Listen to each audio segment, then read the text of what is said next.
let's talk about the most sensitive information in your life. We're talking bank account details, private messages, even national secrets. Now, what if I told you the locks protecting all of it are about to just shatter? Well, that's the quantum threat, and today we're going to break it down. To really get what's happening, you have to start with this idea right here. For decades, our entire digital world, everything, has been built on a single promise that certain math problems are just way too hard for any computer to solve in a human lifetime. And that promise, it's about to be broken. So how in the world did our digital locks get so fragile all of a sudden? To understand that, we need to take a look under the hood at the very code that's supposed to be keeping us safe.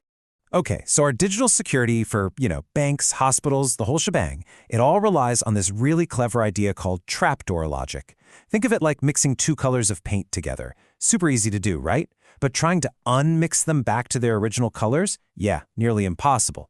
For computers, that unmixing problem has been the absolute bedrock of our safety online. But here's the thing, a totally new kind of machine is coming. Classical computers, the ones in our phones and laptops, they work with bits, simple on or off switches, ones and zeros. But quantum computers, they use something called qubits. And thanks to a wild property called superposition, these qubits can be both a 1 and a 0 at the exact same time. This lets them explore millions of possibilities all at once. So, what does that power difference actually look like in the real world? Well, let's take our current gold standard for encryption, RSA 2048, which protects most of the internet. For the fastest supercomputer on Earth to crack it, it would need this much time, 300 trillion years. And no, that is not a metaphor. That's the actual math that protects you right now. A quantum computer powerful enough to do that same job would need about 10 seconds. Yeah. Let that sink in for a minute. The mathematical lock hasn't changed it at all, but the key is about to become infinitely more powerful. Now, you're probably thinking, okay, I'll worry about this when those computers actually exist. And frankly, that's exactly what adversaries are hoping you'll think. Because the most dangerous part of this whole threat, it isn't in the future. It's already happening, right now. It's a strategy called harvest now, decrypt later. It's pretty much what it sounds like. Right now, hostile nations and other groups are just hoovering up and storing enormous amounts of encrypted data. Your financial records, corporate secrets, classified communications. They can't read any of it, yet, but they're stockpiling it for the day they can. So the most important thing to get is that today's encrypted data is effectively a time-delayed weapon, a time bomb really. It's harvested today, but it's set to detonate in the future, on what experts are calling Q-Day, the moment a powerful enough quantum computer arrives. And a lot of them think that could be as early as the 2030s. And this brings us to the really brutal logic of the situation. Let's say a piece of information, like a national security secret or a new company patent, needs to stay secret for 15 years. But if a quantum computer arrives in 10 years, well, then that data's security is already broken. Not in the future. It's broken right now, the moment it was stolen. And what's truly terrifying about all this? The theft is completely silent. There are no breach alarms that go off, no security notifications pop up on your screen. It's just a quiet copy and a clock that starts ticking the second your data gets taken. Okay, so that's the problem. It's massive, it's urgent, and it's invisible. But this isn't a story about doom and gloom. The race is already on to build a quantum-proof digital world, and here's how we're going to do it.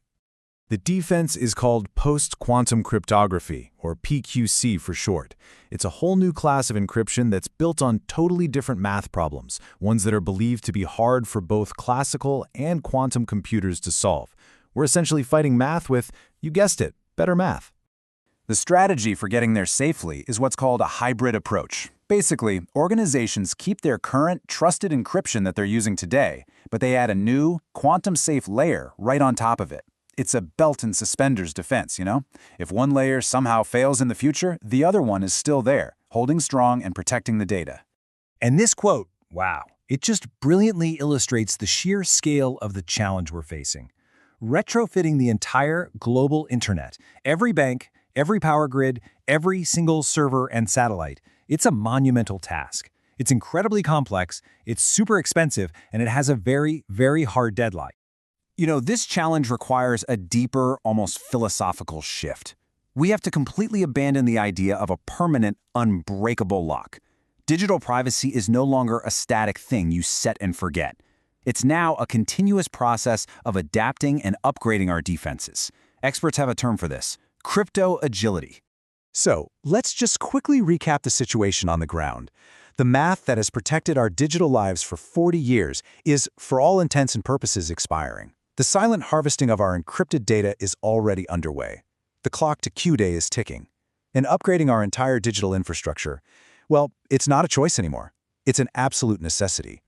Look, this threat is no longer some distant sci-fi concept. It's a clear and present reality taking shape as we speak. And while the arrival of this new era is pretty much certain, how painful it becomes depends entirely on the actions we all take today. So the only real question left is, will we be ready?